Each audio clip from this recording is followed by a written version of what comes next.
function. So now we are gearing towards the last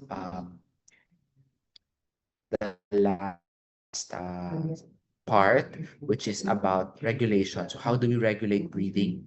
What are factors which affects breathing, and what are key anatomic structures which controls the rate and the rhythm of how we breathe? Okay, so at this point, allow me to share my slide.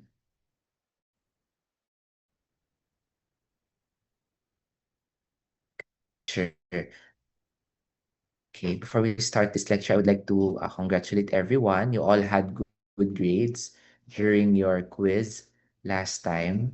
Um, most of you were able to really answer and correlate all the cases that were sent.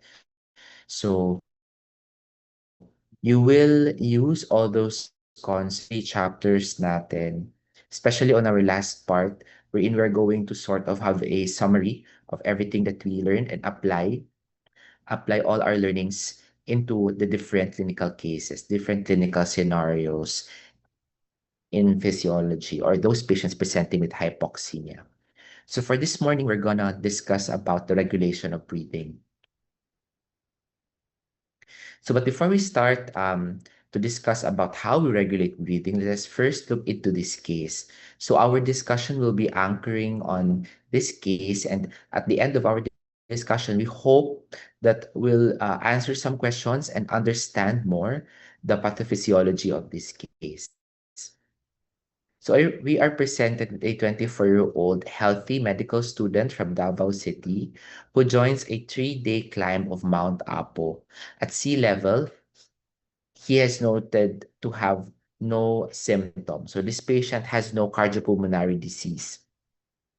So as they go on with the climb, 6 hours after reaching a high camp, so Camp 1 or Camp 2 in Mount Apo, the medical student reported to have headache, lightheadedness, and shortness of breath while resting.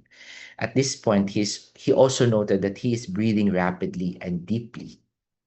The next day, when the patient has already reached the summit, he encountered a steep section of the climb. He noted that breathing accelerated upon exertion. So as he climbed the summit through that steep section, breathing accelerated. However, at the summit, his breathing remains increased but feels less uncomfortable. So after several days of rest. So because when you reach the summit, you'll have to take camp. You have to encamp there and take a few days before you can. They plan to take a few days before they plan to go down. Repeat testing revealed this ABG. Sa pagbaba niya, nagpakuha siya ng ABG, and this is the ABG of the patient. So shown in front is a table which shows the different values, the different variables, both at sea level and at high camp, or at day 1 of the patient. So the respiratory rate was noted to be significantly elevated. At sea level, or before starting the climb, it was noted to be at 14. Pagdating sa high camp day 1, naging 26. The PaO2 was 95 initially, and then later on, bumagsak to 54 when they reached the high camp. This is during the time, almost at the same time, wherein the respiratory rate of the patient increased. The PaO2, or the carbon dioxide partial pressure, decreased from 40 at sea level to high camp, which was 29. The arterial pace was almost the same, so we could appreciate that maybe there is some sort of homeostatic mechanism which facilitated this minimal change in the arterial pH. Also is the bicarbonate. So at the end of our discussion, we will go back and we will try to understand why this occurred in the patient. So why was there an increase in the respiratory rate? Why was there a notable decrease in the oxygen in the blood? And yes, and also a decrease in the bicarbonate, but the pH remains stable, and also the bicarbonate at high camp only had minimal changes. So all of this is all grounded in our understanding of how breathing is being regulated in our body. There are several factors which affects breathing, and there are some physiologic concepts which we need to understand in order to be able to um, take a grasp of why does this patient or why does this medical student presented with such symptoms. So when we talk about control, when we talk about regulation in our body, one of the key or the main key regulator in our body is the brain. So in the brain, there are some structures which we call as the respiratory center. So this is the anatomic key centers that you have to identify. And when we talk about the respiratory center, we talk about two main areas in the brain. In the midbrain, that is your medulla oblongata and the pons. Okay. So these networks, they maintain the rhythm of respiration, and they also adjust dynamic breathing in response to physiologic changes. So when we talk about respiratory centers, always remember two main parts in the midbrain. That is your that is your medulla oblongata and the pons. But when we look into more closely into our medulla and our pons, there are three specific structures which we refer to as functional parts of the respiratory center. So we have the dorsal respiratory group, or DRG, and the ventral respiratory group, or the VRG. Both of these structures are located in our medulla. But one structure, which is the pneumotactic center, is located in our pons. Okay, so if we focus first on the medulla, look at the structure in front of you. Draw. Okay, so this is our brain, as what you could see. In the midbrain, sa gitna, we see our medulla and our pons. In our medulla, on the dorsal portion, on the dorsal portion of the medulla, we see a conglomeration of different cells, different neurons, which functions for primary inspiratory drive, and they also integrate sensory inputs from different areas in our body. That is the dorsal respiratory group because it is located on the dorsal region of the medulla. On the ventral region of the medulla, we see a conglomeration or a group of different neurons whose main function is for forced or active breathing. So remember that, ha? Forced or active breathing. And that is your ventral respiratory group, or the VRG.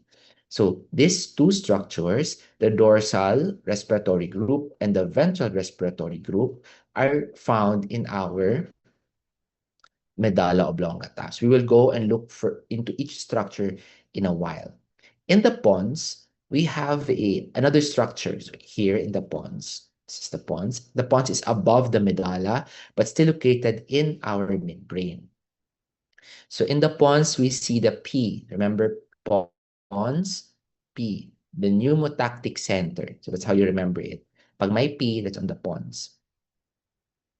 The pons fine-tunes the rate and the depth of breathing. So si pons is fine-tuning. Yung primary inspiratory effort comes from the DRG. The active or forced breathing effort comes from our VRG, the ventral respiratory group, while fine-tuning comes in the pneumotactic center in the pons. So together, all these three structures work in union in order to give a very good and steady rhythmic breathing for patients.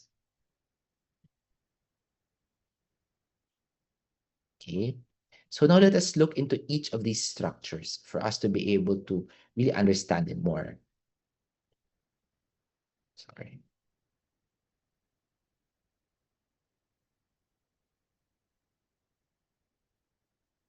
So let us now focus on the first group, which we discussed earlier, which is the dorsal respiratory group. Again, the dorsal respiratory group is found on the medulla, and from the name itself, it is found in the dorsal region of our medulla in the midbrain.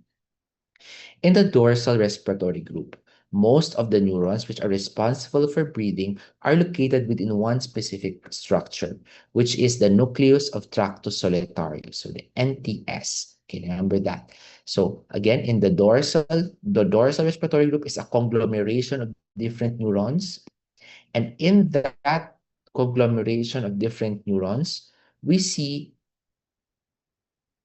a certain structure, and that is the nucleus of tractus solitarius, or NTS. And this is where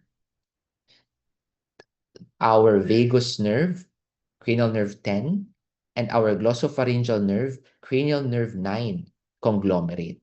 So, yung ating glossopharyngeal nerve and yung ating vagus nerve, they conglomerate or they terminate. Doon sila nagmi-meet in that specific area in the DRG, which we call as the nucleus of tractus solitarius. So ano ba yung main function yan? The vagus nerve and our glossopharyngeal nerve, what do? They carry different afferent inputs. They carry signals from where?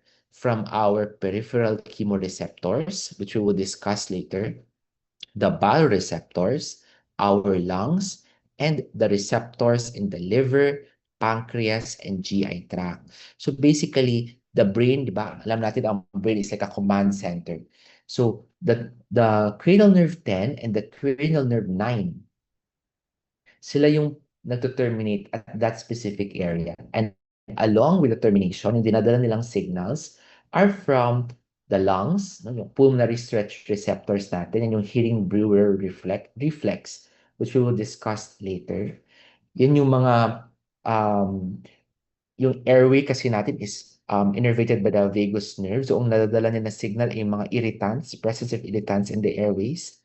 And of course, in our baroreceptors, which is our aortic bodies, our carotid bodies, no? Which is also supplied by the glossopharyngeal nerve. So, lahat ng mga signal na yon, dinadala nila sa brain. Specifically, in the nucleus of tractus solitarius. In what region? In the dorsal medulla, located in the midbrain. Okay, so that is the reason why the medulla or the midbrain is responsible. No, it is the primary center for breathing because doon dinadala ang lahat ng signals from the different peripheral receptors, from our lungs, from our airway, from the carotid bodies and the carotid aortic bodies, and it signals respiration.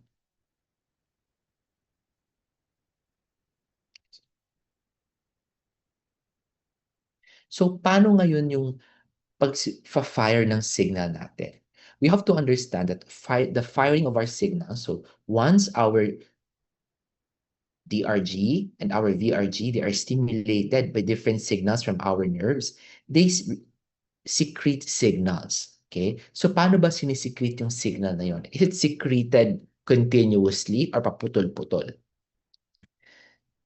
We have here a representation of how our signals are being released. And that is what we call as the rhythmic discharges. Now, there is an inspirational rhythm of how our signal is being released. And that is coordinated by a certain structure, our rhythm generator. So, imagine ninyo, yung DRG and yung VRG, sila yung magsisend ng signals. So, here, the DRG and the VRG are being stimulated by the nerves, yung ating vagus and our glossopharyngeal nerve. Magsisekrete sila ng signal. Ipapasa nila ang signal sa isang complex structure, which, as we all know, is named as the Pre-Botzinger complex. The Pre-Botzinger complex contains anatomic neurons, which facilitates rhythmic release of these signals. So it is a pattern generator. Again, the pre-Botzinger complex serves as a central pattern generator that would coordinate the rhythm of both the DRG and the VRG. So again, sabi natin kanina, the DRG is the dorsal respiratory group is the primary response, is the primary center for breathing. But during forced breathing, pumapasok na ngayon ang function ng ating ventral respiratory group.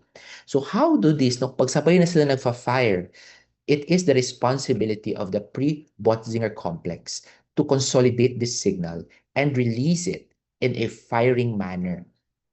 Okay? So that is why before umabot ngayon sa mga efferent nerves natin, and that would supply the different anatomic structures such as the diaphragm, it is essential na rhythmic para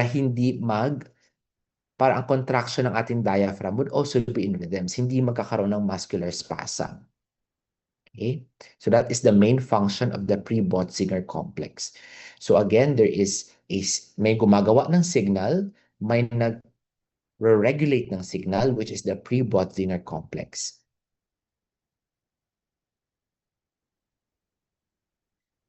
The release of the signal is not only via rhythms. Meron din tayong tinatawag na pattern by which this signal is being processed and released by the pre-Botzinger complex.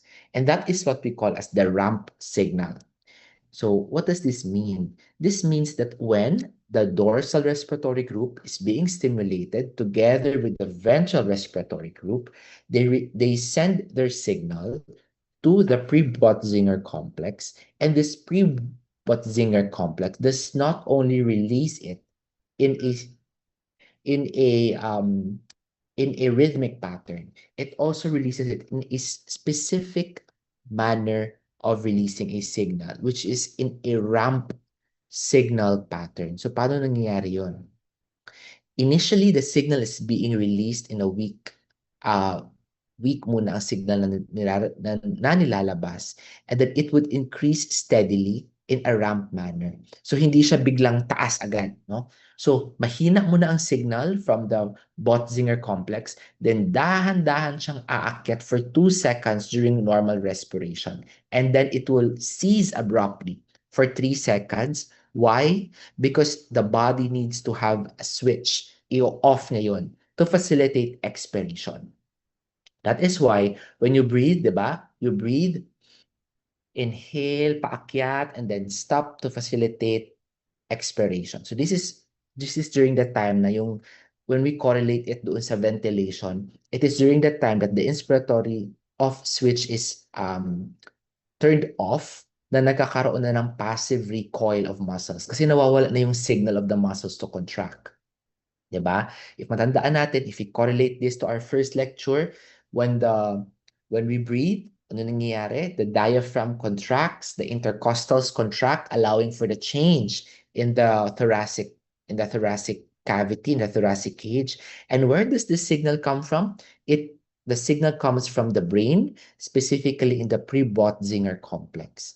So the release of the signal is in a rhythmic ramp manner. So yun yung kailangan yung matandaan, no?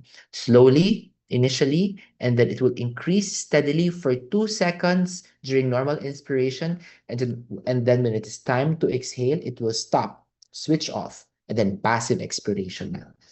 So there are 2 key qualities of our signal release from the pre-Botzinger complex. One is the rate of increase.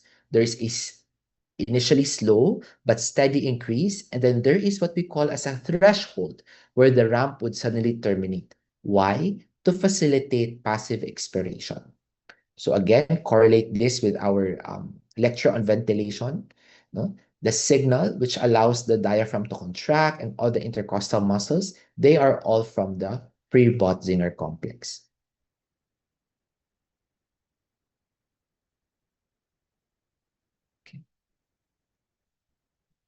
Now, we've discussed another structure in kanina, which is the pneumotactic center, which is located in the pons. Okay? So, ano ba ang function ngayon ng ating pneumotactic center? The pneumotactic center limits duration, and increases respiratory rate. So para siyang regulator nung dalawa. Parang regulator ang pneumotactic center ng ating DRV and VRG, the dorsal respiratory group and the ventral respiratory group.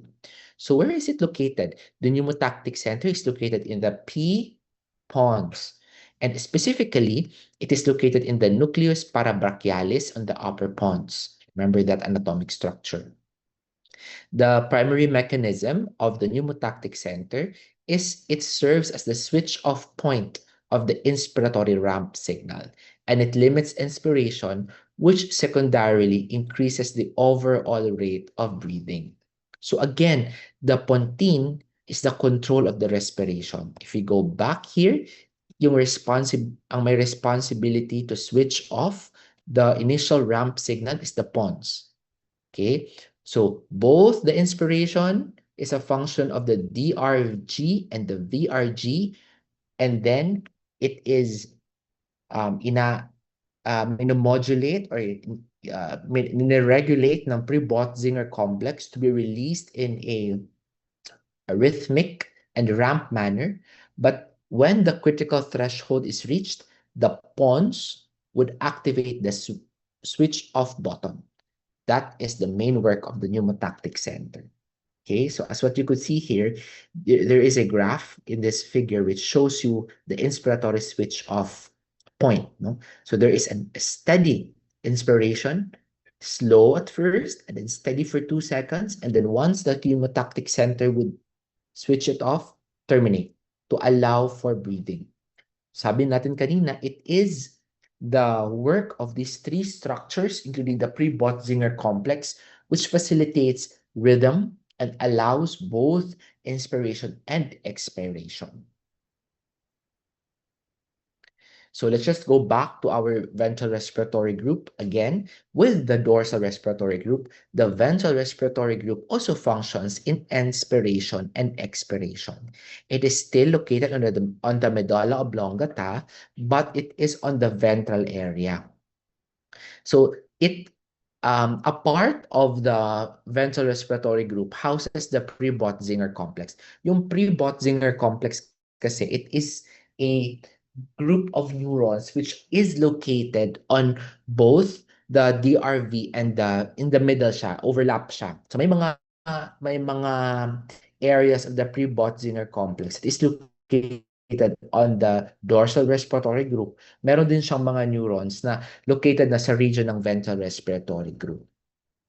Always remember na yung ating ventral respiratory group houses the retrotrapezioid nucleus, and it controls carbon dioxide and hydrogen responses.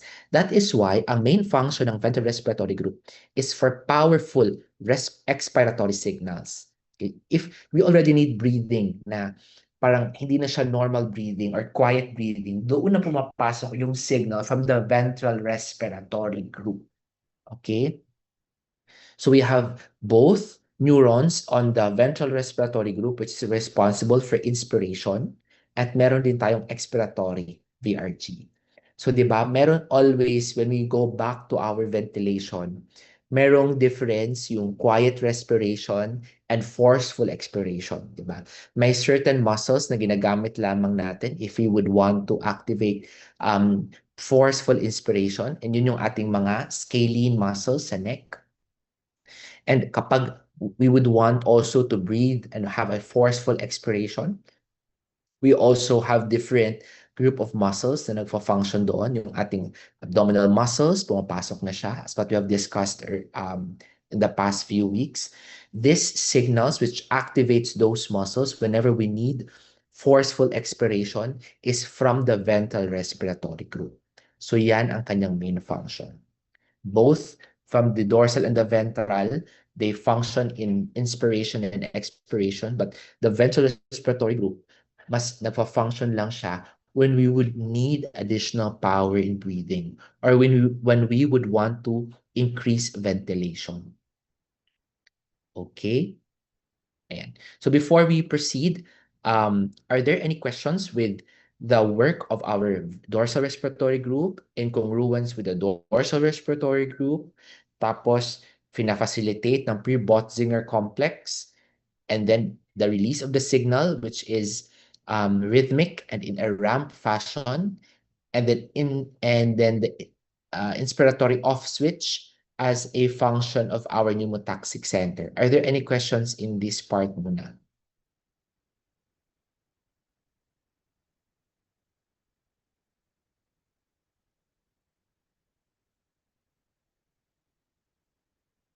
Okay, there are no questions. Sige.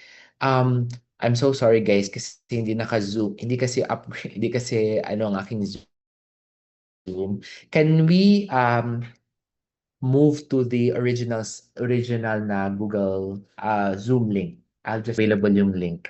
So again, if there are no questions, no, on our discussion on the dorsal respiratory group, the ventral respiratory group, how the signal is being processed and being regulated by the pre-Botzinger complex to form the rhythmic release of signals, and then the formation of the inspiratory ramp signal, which would later on be turned off by the pneumotactic center, which is located on the pons. Then we can proceed to the rest. So these three main structures are what we call as a group as our respiratory control centers, which is located in our brain, specifically in the medulla oblongata and in the pons. Okay, right. Now, what is the concept of the hearing viewer reflex? Okay, just if we could just go back a bit, no? Sabi natin, isa sa mga sensory signal that is being integrated and carried by our vagus and glossopharyngeal nerve is lung receptors. Okay, if you could focus here, no? So ito na yon. So ano yung lung receptors? That is what we are going to discuss now. Always remember that the pulmonary wall, yung muscles along the pulmonary wall is tad-tad yan, is full of stretch receptors.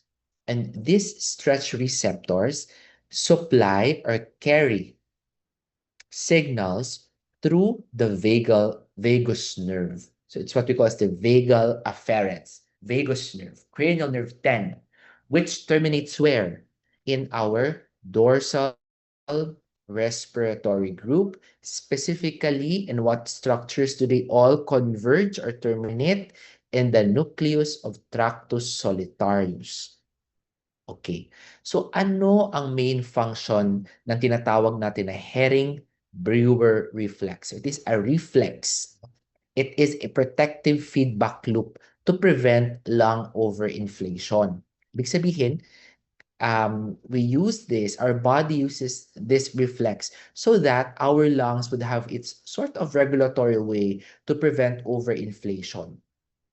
When there is overstretching of these receptors in the pulmonary wall, for example, if we inspire so much greater than our tidal volume, the stretch receptors would be activated. They would then send signals through our vagus nerves, so we could see it here, no? Through our vagus nerves to the brain, okay? Specifically where? In the dorsal respiratory group, in the nucleus of Tractus solitarius. Activating this area would then cause termination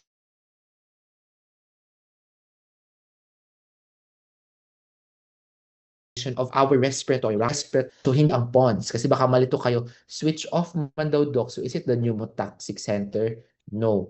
The pneumotaxic center switches off the ramp during expiration.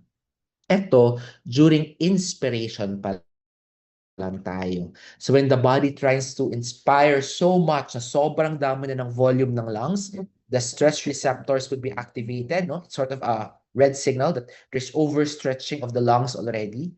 Signal would be sent through the vagus nerve or cranial nerve 10 to our dorsal respiratory group, specifically in the nucleus of Tractus solitarius, and then immediately the respiratory ramp, which we have discussed earlier, would be terminated. So it is a mechanism of our body to terminate and to allow and to protect our lungs from overinflation. Usually, the threshold trigger is a breath of more than 1.5 liters. So, yun yung ating tandaan. Sobrang laki na ng 1.5 liters. Nag-overinflate na ang lungs natin. So, it is one of the regulatory mechanisms of our body. So, remember the concept of the hearing-brewer reflex. This is the main reason why kahit na uminhale tayo ng sobrang dami, may sort of limit ang ating inhalation because na-activate ang Herring-Brewer reflex through the stretch receptors, activating the vagal afferent through the vagus nerve, switching off our inspiratory ramp signal. Okay. Now, aside from stretch receptors, meron din tayong, if we go back again, meron din tayong isa pa. These are our peripheral chemoreceptors or chemoreceptors in general, which also send signals through the vagus and the glossopharyngeal nerve to our dorsal respiratory group. So tapos na tayo sa stress receptors, no? The second regulatory mechanism is through chemicals, through the chemical control of breathing. So basically, yung chemical control of breathing is controlled by three different molecules lang. It is your oxygen, but less, hindi ganun kagrabe. Yung main driver talaga natin is the hydrogen ions and our CO2 or by carbon dioxide. Okay. What is the mechanism of this control? Always remember that hydrogen ions stimulate the chemosensitive areas. How? When there are so many hydrogen ions, tignan natin ito. Dito muna tayo. For example, in the CSF, when there are many hydrogen ions, such as in this figure, it depolarizes the central chemoreceptors. If we madaming hydrogen ions, na to terminate or nako-close niya ang mga potassium ions natin. Okay, na-oversaturate ang potassium ions. Kapag mababa ang potassium intracellularly, nagdi-depolarize ang cells, na-activate ang neurons natin. Kaya, mas tumataas ang rate of breathing. Okay, so ganun ang kanyang physiologic mechanism. So, understanding this, knowing this, makes us understand that it is actually our hydrogen ions which play important roles, especially in our chemosensitive areas, sa ating mga chemoreceptors, and also in our brain, no? In the dorsal respiratory group, no? Lahat yan, ang hydrogen ions na nasi-stimulate. However, hydrogen cannot cross the blood-brain, our BBB, the blood-brain barrier directly. Okay? Hindi siya nakakatagos kasi masyadong malalaki ang hydrogen ions natin compared to our carbon dioxide na mas maliliit sila. And as a gas, it can easily cross the blood-brain barrier.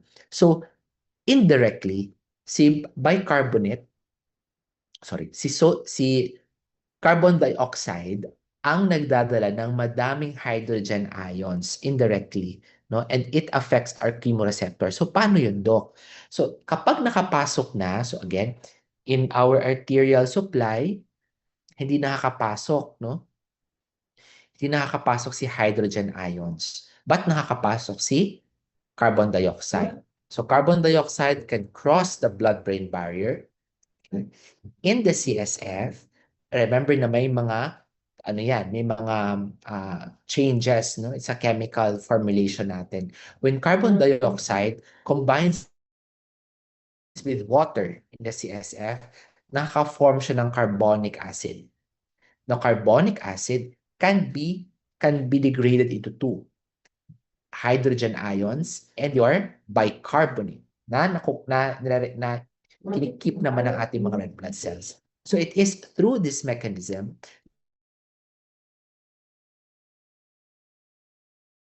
ang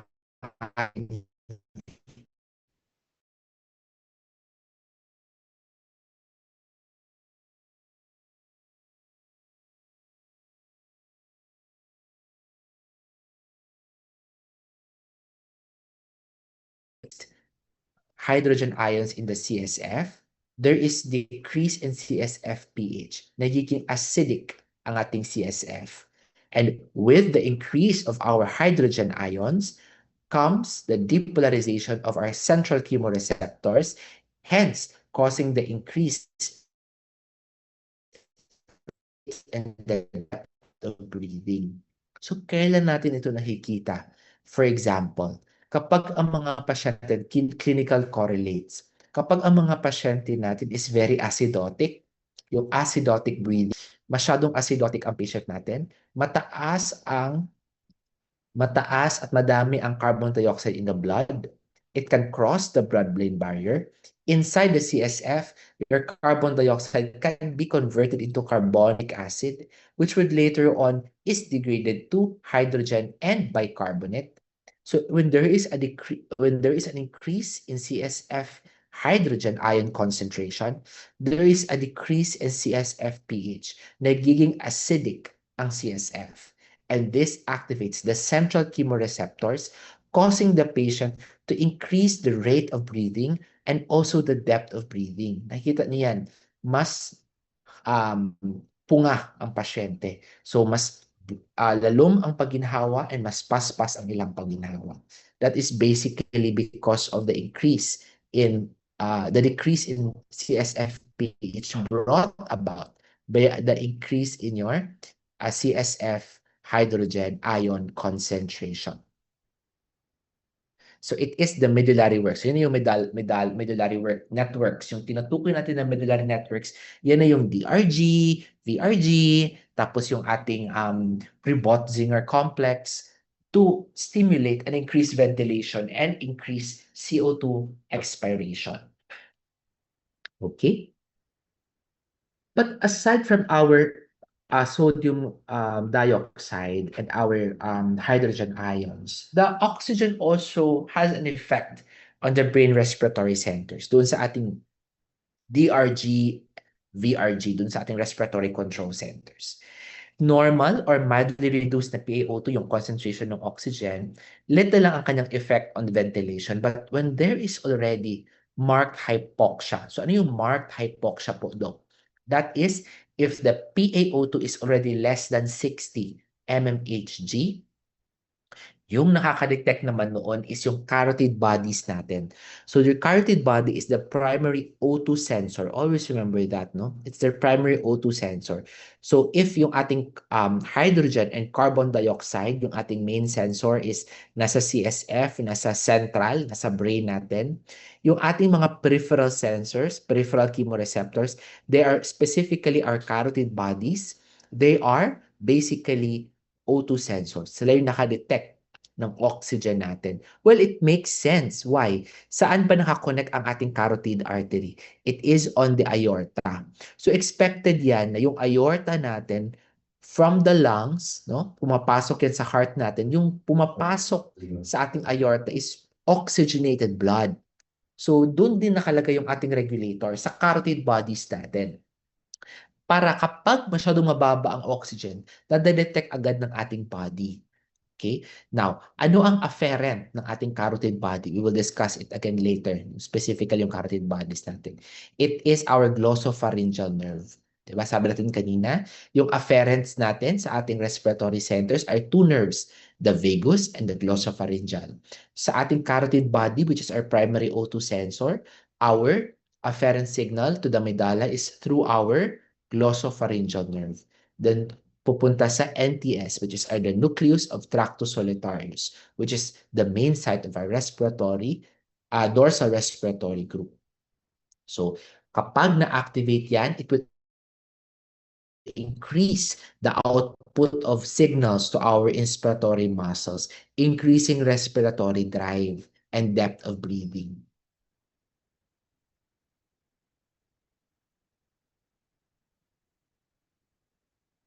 Okay. So when there is prolonged hypoxia, paano naman do kapag masyadong matagal na or mababa yung oxygen?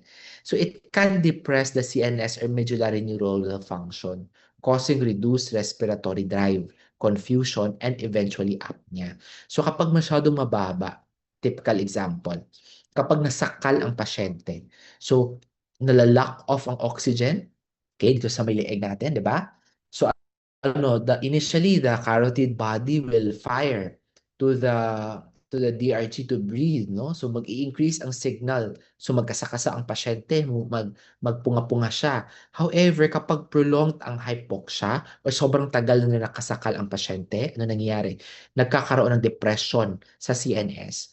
So nawawala yung function na ito ng dorsal respiratory group. So there is direct CNS depression.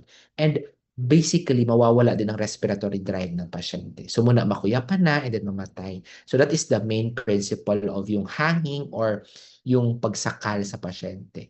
No? Dumi-decrease yung CNS or respiratory drive because of marked or severe or prolonged hypoxia. Again, yung ating marked hypoxia is defined as a PaO2 of less than 60 mmHg. So, papunta na tayo ngayon. We discussed about the roles of our oxygen, carbon dioxide, and our hydrogen ions, and our central respiratory group, rare respiratory centers. Now, let us go and discuss about our peripheral respiratory centers. So, these are sensory mechanisms na wala sa brain, kaya nga peripheral siya, which also helps us regulate our respiratory drive.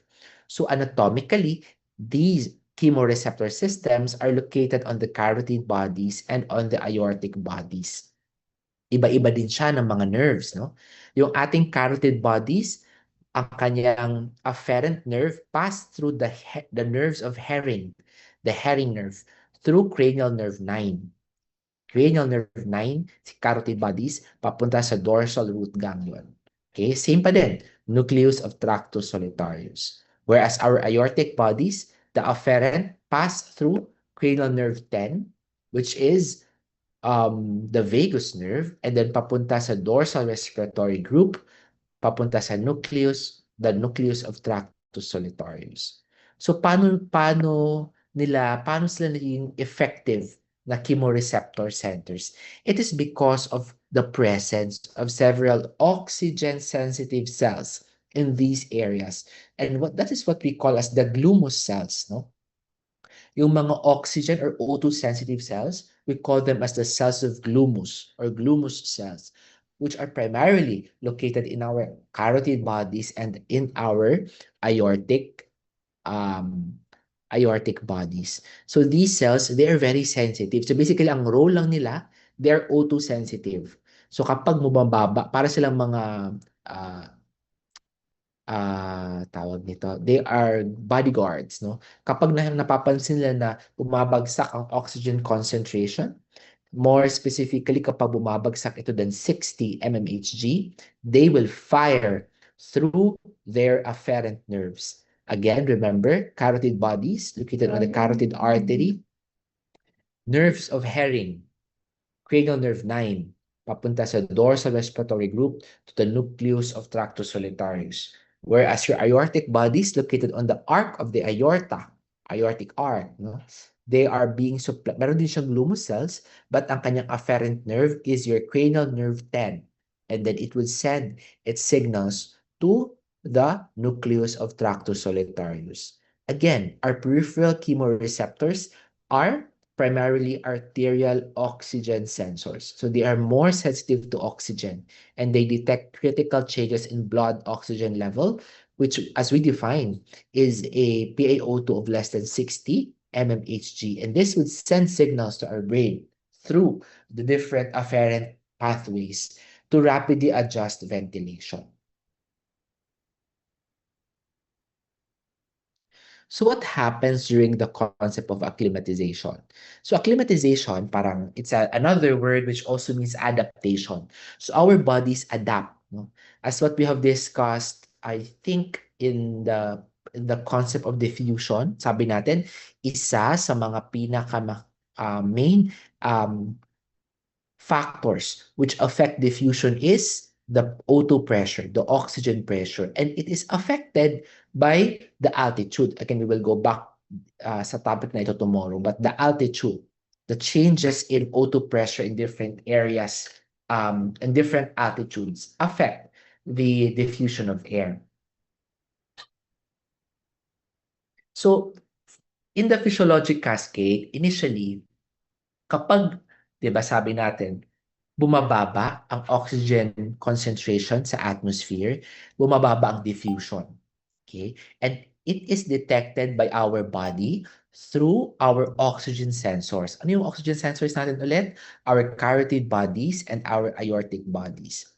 So hypoxemia is being detected, which stimulates through the carotid bodies, through the cranial nerve 9, and then the aortic arc, aortic bodies through cranial nerve 10 to the dorsal root ganglion, our respiratory control center. It will activate the nucleus of tractus solitarius to increase breathing, to increase the ventilation. So pag mag-ventilate, what happens? No? That is the reason why nag-hyperventilate kapag bumababa ang oxygen when we initially do a climb, a steady climb. So what happens, because we breathe fast, no? Hyperventilate tayo, there is a distinct progression and decrease in arterial PaCO2. So bumabagsak ang PaCO2 in the lungs kasi nag-expel tayo ng CO2 because we inhale rapidly. This causes a change in the concentration of our CO2. Again, ano ang ating relationship? Kapag bumababa ang concentration of CO2, bumababa din ang concentration of our hydrogen ions. At ano ang nangyayari sa pH kapag bumababa ang concentration of hydrogen ions? Nagiging alkalotic or tumataas ang ating pH.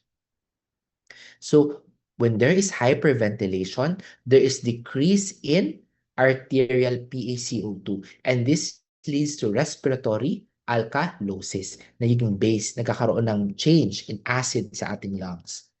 And alkalosis suppresses the primary respiratory drive. So parang nag-adjust na naman ang ating body. No? However, kapag naka-adjust na yung body natin, kapag sustained na mababa ang O2 concentration natin, pumapasok ngayon yung isang compensation ng ating body. And it is our renal compensation. At higher altitudes, although humihinga pa din tayo ng mas faster, no? Pero hindi na ganoon ka grabe yung punga, no? Ang punga yung ating hindi na suppress yung ating breathing because pumapasok ang renal compensation. What it does is it increases the excretion of our bicarbonate. Kapag nangyayari yon, it will strengthen the hypoxic ventilatory response. And in a way, makaka-adapt ang body natin to low inspiratory O2 levels. So the main concept lang of acclimatization is when napoprolong ang hypoxemia because of the low O2 pressure, especially in higher altitude, our body has its second mechanism to maintain homeostasis. And that is papasok ang renal compensation natin. Our body will excrete through the urine more bicarbonate. Kaya, mas nakakapag-adjust yung ating katawan. Okay? So there are also certain changes, no? When it comes to exercise. And especially kapag exercise kasi, no, tumataas yung demand ng oxygen natin. So central command, no, sa brain natin when we exercise, our brain signals more. It also signals the respiratory centers to activate the muscles. So merong central command, which is the motor system. Yung movement ng diaphragm and the movement ng mga intercostals natin, especially our accessory muscles. Meron ding function, meron ding ambag ang ating tinatawag na motor cortex. Yung ating premotor cortex, the central command, kaya nakakaroon din siya ng effect in the release of, or in the increase in the ventilation. Secondly is our joint and muscle receptors. No? When we move, sabi natin kanina, di ba? May mga receptors din which are located on the several joints and on the muscles natin. So when we move, nagkakaroon ng signal papunta sa ating brain, activating the DRG, our dorsal respiratory group, and our ventral respiratory group, which then affects, no, and increases our respiration. And of course, our metabolic drive, no? When we work out, no? Nag-gym tayo or nagka-cardio tayo, nagkakaroon ng changes in our increase in CO2 because of the increase in metabolism, nag-increase ang lactate, and all of this affects the acid-base balance in our body. In a way, it also affects the breathing of the lungs, no? Yung pag-adapt ng ating body by the release of CO2, no? So in order for our body to release many CO2, our body would then signal to increase ventilation. And of course, as what we have discussed earlier, chemoreceptors, which fine-tune ventilation to maintain arterial blood gas homeostasis. So it is the main goal of our body to always maintain homeostasis. Kaya merong mga mechanisms na siniset pot ang ating body in order for us to maintain homeostasis. Okay. There are also other factors. This is also stated in your book, no? There are also other factors which affect respiration. So isa na doon is the effect of our airway irritants. Yung ating epithelium, specifically the trachea, the bronchi, and the bronchioles, is supplied with different nerve endings. These are called as our pulmonary irritant receptors or airway nociceptors. So they detect presence of different irritants such that when these irritants are present, they induce signals to the different respiratory sensory neurons natin in order for us to expel these irritants through coughing and sneezing. So in a way, it's not really affected, it does not necessarily control the rate and the rhythm of breathing, but it is the activation of different mechanisms to expel these irritants, which in a way affects breathing, no? Kapag nagka-cough tayo or nagsisneeze. Number two is our lung J receptors. So yung ating lung J receptors, it is located in the pulmonary capillaries. So when these pulmonary capillaries, they become engorged, especially during dyspnea, during pneumonia, no? May pamamaga. These receptors are being activated. So these J receptors are being activated. And this would give the patient the feeling of having shortness of breath. So mas mulalumpihang ginhawa, no? And stimulate increase in respiratory centers.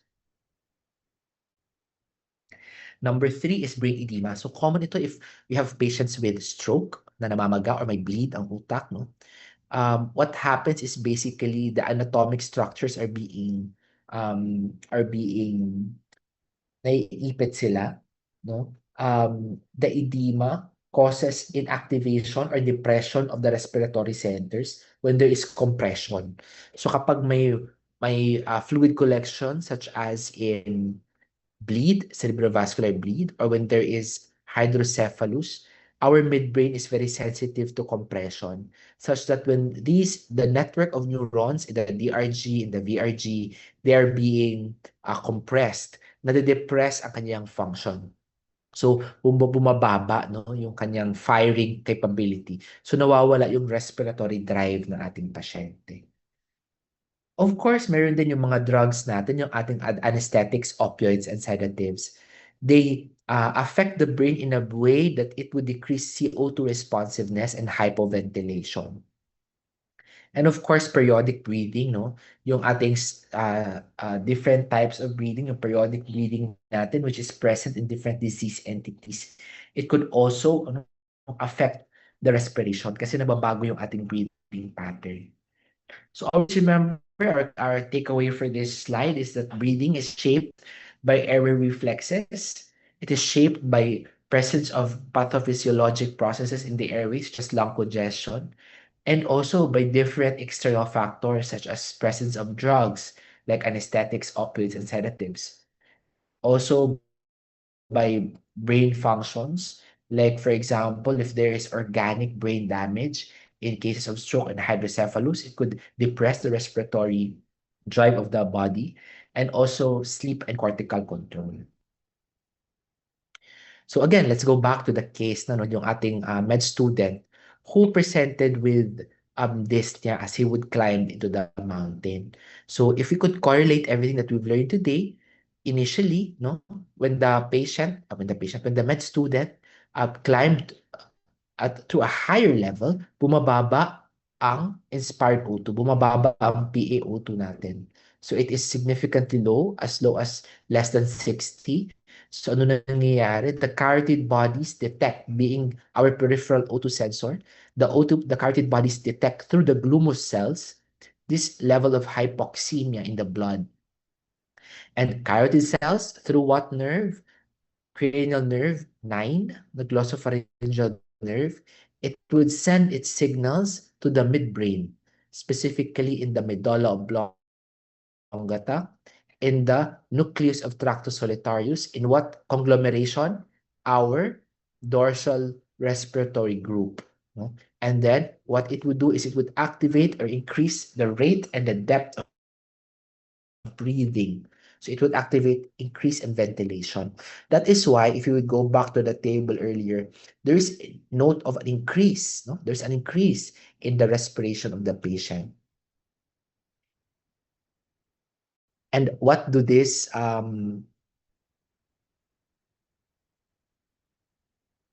okay? And what do this hyperventilation does? It would increase alveolar O2, the partial oxygen pressure, kasi yun naman yung hinahanap natin. However, because of the increase in ventilation, because of the increase in the rate of ventilation, many CO2 is also washed out because we expire. So as the CO2 concentration is being washed out, the PaCO2 is decreased. Bumababa ang pulmonary arterial concentration ng ating CO2. Sabi natin kanina, CO2 affects the chemosensitive areas through hydrogen ions. Pag bumababa, ang CO2, bumababa din ang hydrogen ions, leading to a more basic or alkalotic na CNS. It causes reduced in central chemoreceptor stimulation. So parang in a way, um, nagsa-shut down ang brain kasi bumababa yung hydrogen. Sabi natin kanina, di ba? It is the hydrogen concentration which activates the chemosensitive centers, pushing it to breathe, pushing our body to breathe. No? So ano nangyari ngayon? No? Nagkakaroon ng parang antagonistic kasi tumadami na ang CO2, nagwa-wash out tayo dumadami na ang O2, nagwa-wash out tayo ng madaming CO2, nagkakaroon ng reduction in central chemoreceptor stimulation. Okay, ito lang 'yon, no? The CO2, less CO2 enters the CSF, less hydrogen ions, causing for decrease in our neural output, no? Opposes further hyperventilation. So, parang nagkakaroon tayo ng break in breathing.